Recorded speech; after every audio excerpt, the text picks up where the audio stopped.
Hey, and good morning, everybody. This is Sherman Ray, Black Success Magazine, the podcast. We are here again, folks, with an awesome show. I'm telling you, this one is probably going to change your life. I really believe that. Today, we're going to talk about 8 life changing, proven principles to being more assertive without being a Karen. Yeah, I know. That's probably the most important part without being a Karen. So today on Black Success Magazine, it's really all about being more assertive, about getting what you want out of life without being so aggressive that that people just don't like you. So before we get started, Black Success Magazine is really all about success. It's all we talk about all day long. You can go to our website at blacksuccessmagazine.com and check out videos, podcasts, articles that talk all about success all day long. We're very excited about the website that just going great all the time. If you'd like to send me an email, you can send it to me at info@blacksuccessmagazine.com. Also, if you'd like to be on our new show, which we're really pushing hard on, it's called Las Vegas Speaks. And Las Vegas Speaks is really all about the people, the places, the influencers that are in the city of Las Vegas, a city that never sleeps. And we're very excited about that. So you can send me an email at info@blacksuccessmagazine.com. Talk all about that. Also, you can check us out Instagram, Facebook, Twitter, YouTube, or on your Alexa, smart speaker. Just say, "Hey, Alexa, can you bring up Black Success Magazine, the podcast," and it will actually come up. I'm your host, Sherman Ray, and I'm the president of the Black Business Chamber of Commerce. We've been a part of that organization for a long time, and it continues to grow. So we put it out there to our YouTube channel, to our Facebook pages, and it's really there for the business owners just to get excited about life. We're it's always excited about bringing good stuff to people. So let's talk about the 8 life-changing proven principles to being more assertive without being a Karen. Well, let's define a couple of things first. What is being assertive? Being assertive has nothing to do with being privileged. Let's put it that way first. It has nothing to do with being privileged or expecting the world to give you something just because because you grace the world by walking in the room. No, it's not that at all. It's also not about your hair. It's not about your skin color. It's not about your age. It's not about your political party or your sex. Assertiveness has nothing to do with any of that. Assertiveness is the quality of being self-assured and confident without being aggressive. It's all about being assured of yourself, who you are, what you're capable of doing, being confident of what you're able to do. I can tell you right now, folks, there is nothing I cannot do. And I know that for a fact.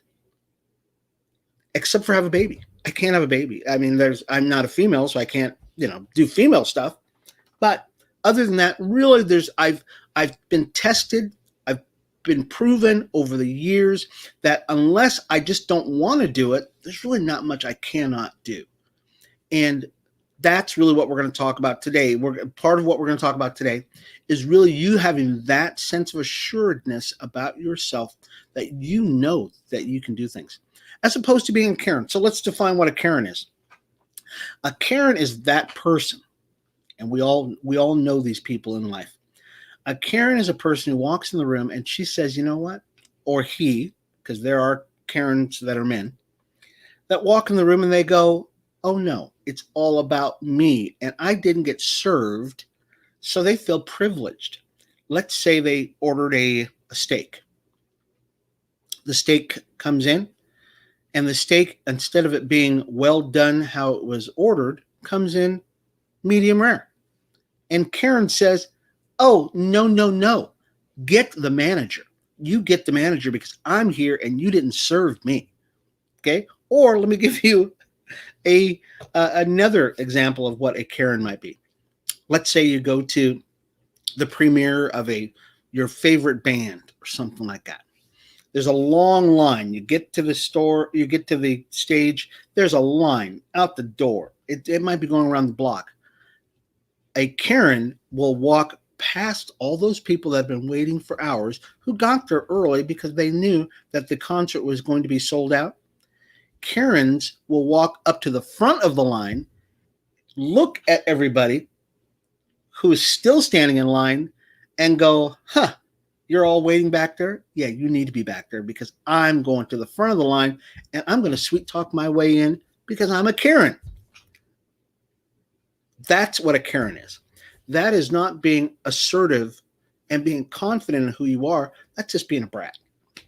So we're going to talk about 8 proven life-changing principles to being more assertive without being a Karen. So let's talk about number one. Number one, change your stinking thinking. It all starts here, folks.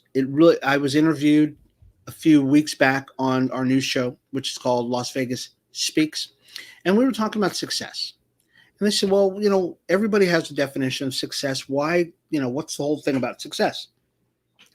Well, and the thing I said to the host, Guy Dawson, who's an awesome guy, is I said, Guy, success means a lot of things to a lot of people. It means different things to different people, but it all starts right here in your mind.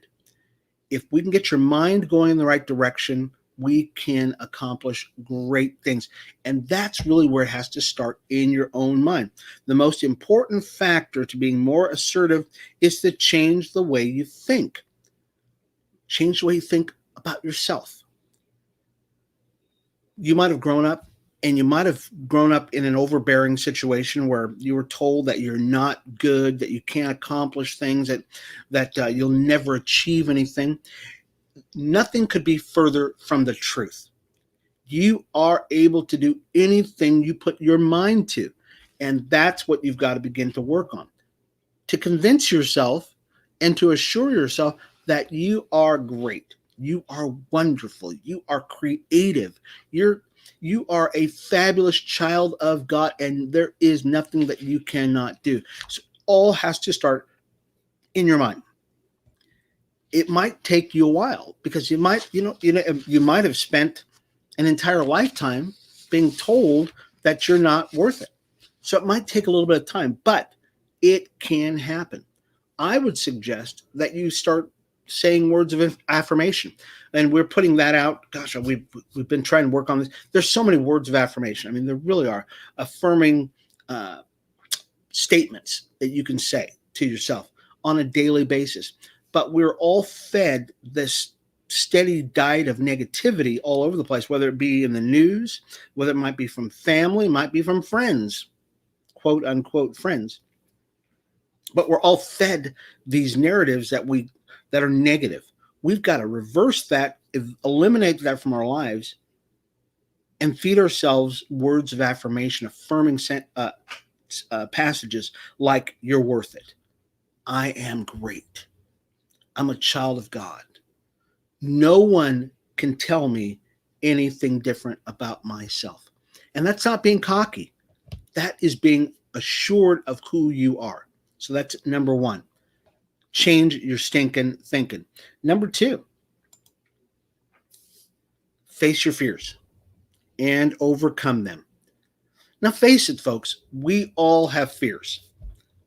We all go through this life acquiring fears or are taught fears from a young age.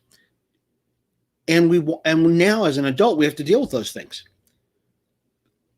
As a small child, I'll give you an example. Small children, we do a disservice to small children because we teach them to fear things, because it might be a part of who we are. We might be fearful of animals. We might be fearful of cars. We might be fearful of social places that we're in, where we're in big social gatherings. And then we'll put those on our kids, because kids come out of the womb naturally fearless. As a matter of fact, you have to teach them to be wary of cars that are driving down the street because they're going to get hit by a car, or dangerous situations. But in our effort to teach these kids, these children, these wonderful bundles of joy, how to be wary of certain situations, we build fears into them. So we need, as adults, to face those fears that we were taught, and not only face those fears, but overcome them. That might be a fear of speaking, and we're going to talk about that in just a second.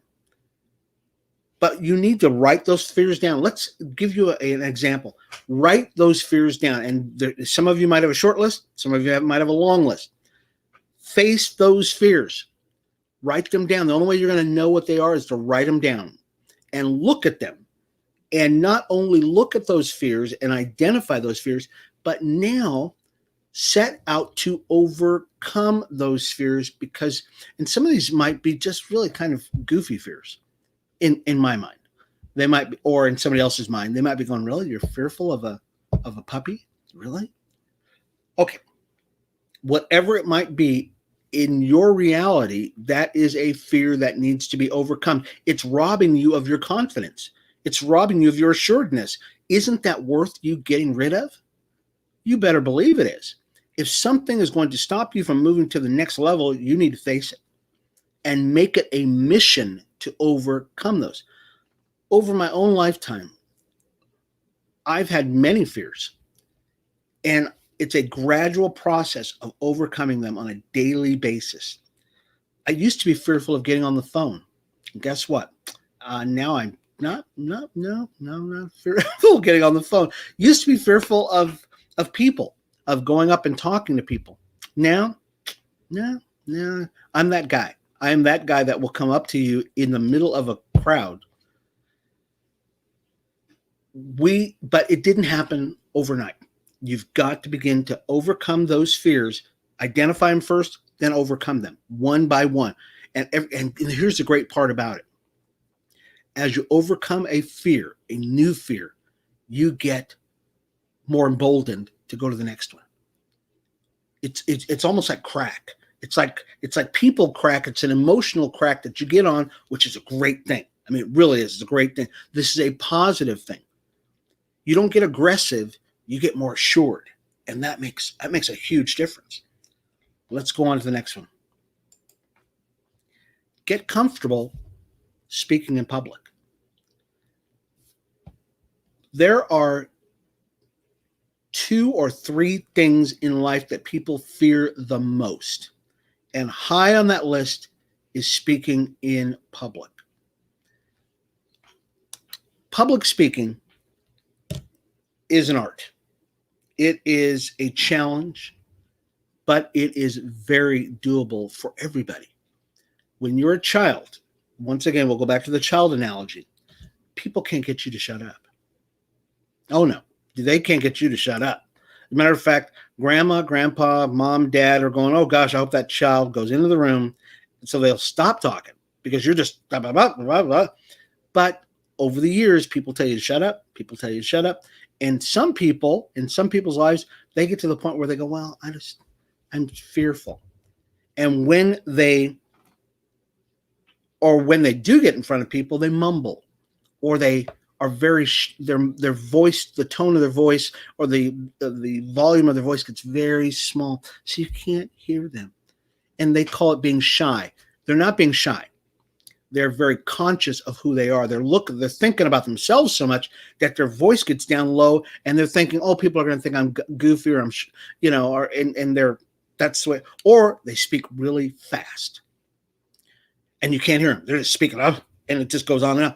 That's a sure sign that somebody is very uncomfortable, because they speak so fast that you cannot understand them, or they're fumbling over their words. In order to be assured of yourself, get comfortable speaking in public. You might want to join a group. You might want to join a Toastmasters group, or you might want to volunteer to give the presentation, but don't shy away from it. You will never get comfortable speaking in public if you don't do it. constantly. In my own life, I have spoken in front of more crowds of people than you can imagine. And I've done it for over 30 years, way over 30 years. Oh, gosh, since 19, oh my gosh, I've probably been doing it since the 70s, where I've been in front of people a lot, either being an entertainer or being a public speaker or being in ministry or running groups. And over the years, I've gotten really good at it. I can do this at the drop of a hat, but it didn't happen overnight. I got to be comfortable with it over repetition. And you can do the same thing. You can do the same thing just by being repetitious about it. Get comfortable speaking in public because people can tell. They could tell if you're not sure of yourself because you're not speaking or you're shying off in the corner. Number 4, know what you want. Many people feel left behind, often because they don't know what they want. They've been told what they want their entire lives. And I continue to go back to what it was like when you were a kid, because a lot of this stuff is taught. A lot of the things that we do now as adults, we learned as a kid, and we've never dealt with it. We've never said to ourselves, well, what do I really want in life? Or we've been told what we want in life. In my own life, I was a singer for many, many years. I still can sing now, but I don't do it professionally. The first 2/3 of my whole singing career, I sang what everybody else wanted me to sing. As a result of that, I really didn't like it. I did it because I was good at it, but I didn't really like it and didn't really flourish. You know what I mean? You didn't really get going. Many of us do the same thing in life, where we are told what to do as kids growing up. Now we're young adults. We're still told what to do. We're told to go here, go there, work here, go there. You can use the bathroom here. And when it comes time for you to do your own thing, you go, well, I don't know what I want to do. Well, no, duh. You don't know what you want to do because you've been living a life where everybody else told you what to do. You have to know what you want. Know what you want in life. How do you get to know what you want in life? Sit down and ask yourself, what do I want in life? Do I want to be successful in business? Do I want to have a successful career here? Do I want to have children? Do I not want to have kids? What do I want? And until you know what you want in life, it's very tough to be assured because anything can come along and you're just kind of waving back and forth. So you have to know what you want in life before you can actually move forward. Once you know what you want in life, make decisions, make decisive decisions now. One of the things that gets people is that a situation will come along and they were asked to make a decision. And they say, well, let me think about that a minute. And that minute turns into an hour. That hour turns into a day. That day turns into weeks.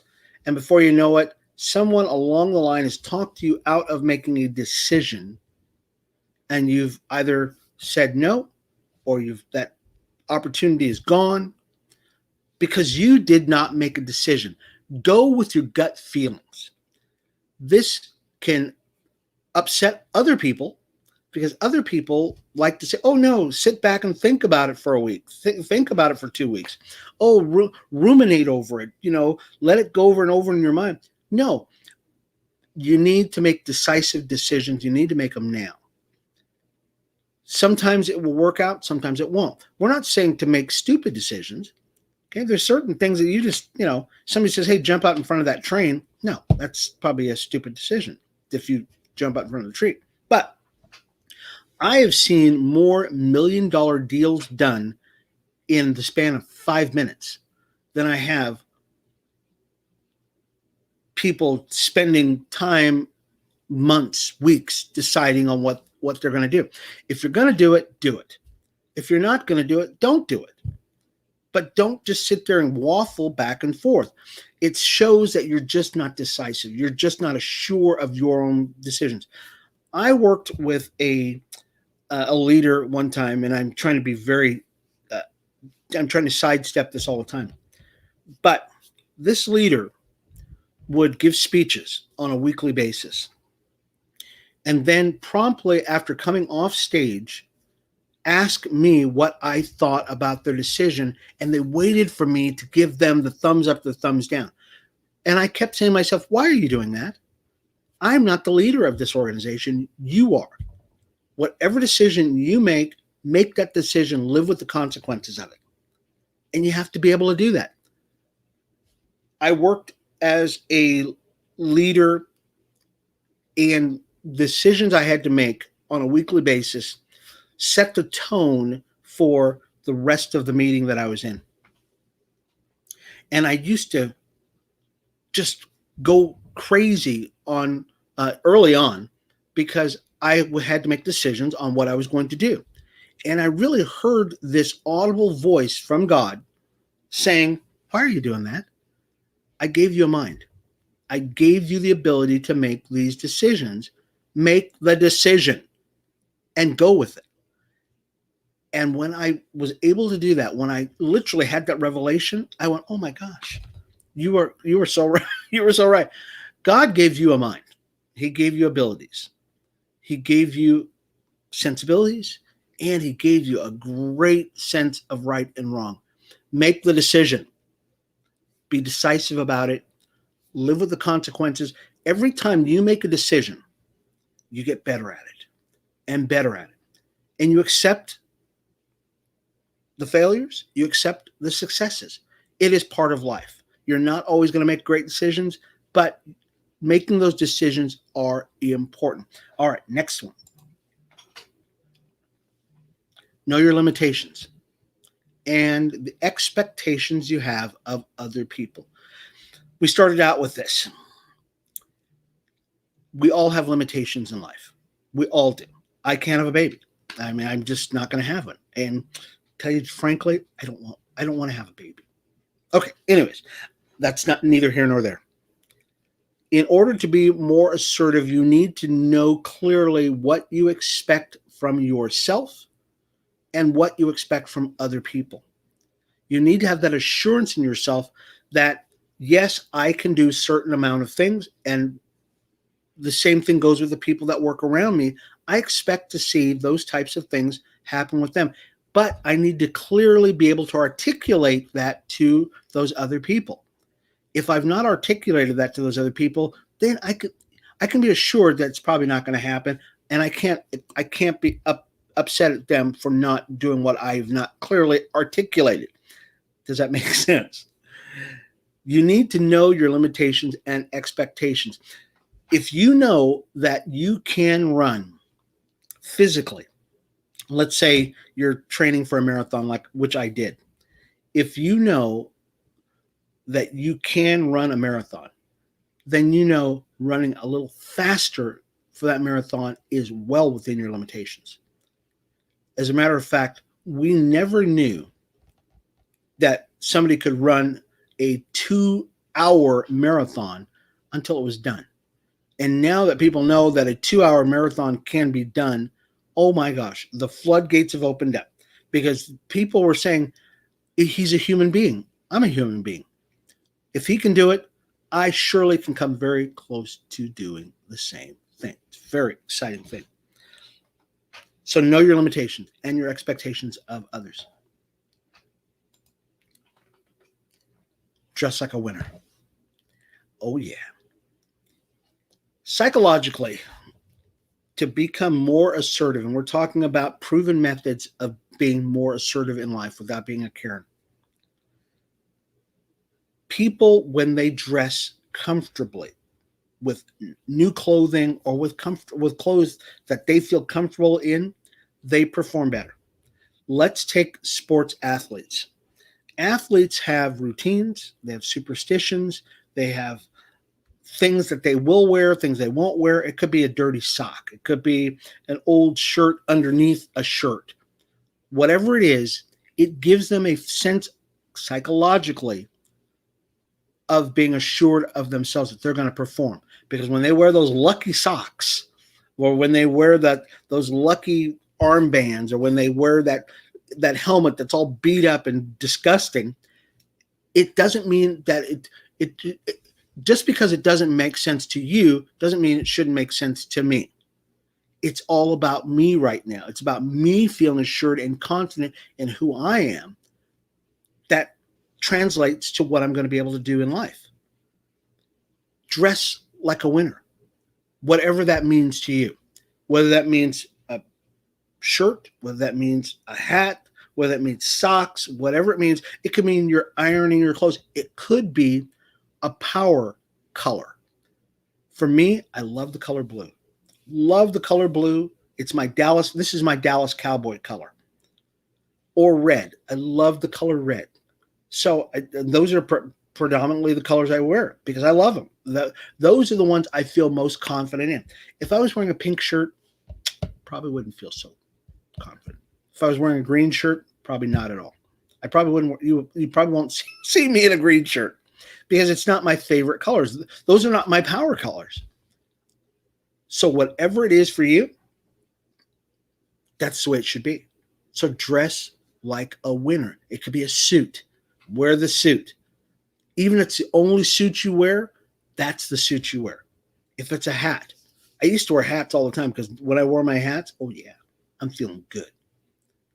Whatever it is to you, dress like a winner and dress for success. And lastly, it's all about your body language. Use your body language to project confidence. And this is very interesting. People can tell when you're not feeling confident just by your body language. It could be the way you're slumping. Could be the way that you're fidgeting. You're always fidgeting. Okay. You're always scratching your head. You're always flipping your hair for women, that kind of thing. But people can often tell. Let me tell you here, I'll give you some positive body languages to adopt. A relaxed posture. You can always tell. Somebody who's confident, they're sitting very confident. They're going, hey, I'm not being aggressive. I'm not sitting all bowed up, I'm very confident. I'm relaxed. Or I'm sitting up straight. I'm very cool. Your hands out of your pockets. Okay. When people stand there with their hands in their pockets, they're very closed. They're very kind of closed off, or they've got their arms crossed in front of their chest. They're kind of closed off. That is not showing confidence. That's in some people, it could be showing aggressive. You're being aggressive. So doing like this a lot doesn't do it. Looking at the interviewer or looking at the person who's speaking with you. Look at them. In our culture, it's very positive to look into the eye of the person that you're speaking with, as opposed to looking down. You're always looking away, or and people are going, "Why? You're being evasive. You're being evasive, so I can't trust you." And really, you as the person who's doing the eye contact, and you're not keeping eye contact, you will start feeling that from them, that they don't trust you. So now you're even getting less assured of yourself. Smiling. Okay. Smiling is just one of those things where people feel so assured and you feel more assured of yourself because now you're feeling, I feel really good. I feel great about or laughing. My God, you're just excited. You're bouncy, you're buoyant. Hey, guess what? And it's not a fake contrived thing. It's really, you're feeling, I got a care in the world. If I make the sale, that's fine. If I don't, I don't, but I know I'm going to make the sale. I know you're going to like me. So I'm excited about life. Those are some things that you can do that are proven. These are foolproof. So that was it today, folks. Thank you for being a part of the show today. These were our 8 life-changing proven principles to being more assertive without being a Karen. Spin Sherman Ray, Black Success Magazine, the podcast. Once again, you can go to our website at www.blacksuccessmagazine.com. Check us out or send me an email, info@blacksuccessmagazine.com. check us out on Instagram, Facebook, Twitter, YouTube, or your Alexa smart speaker. Just say, I want to hear Black Success Magazine, the podcast. We will see you again tomorrow for Black Success Magazine, the podcast. This has been Sherman Ray, Black Success Magazine, the podcast. We'll talk to you later. Bye-bye.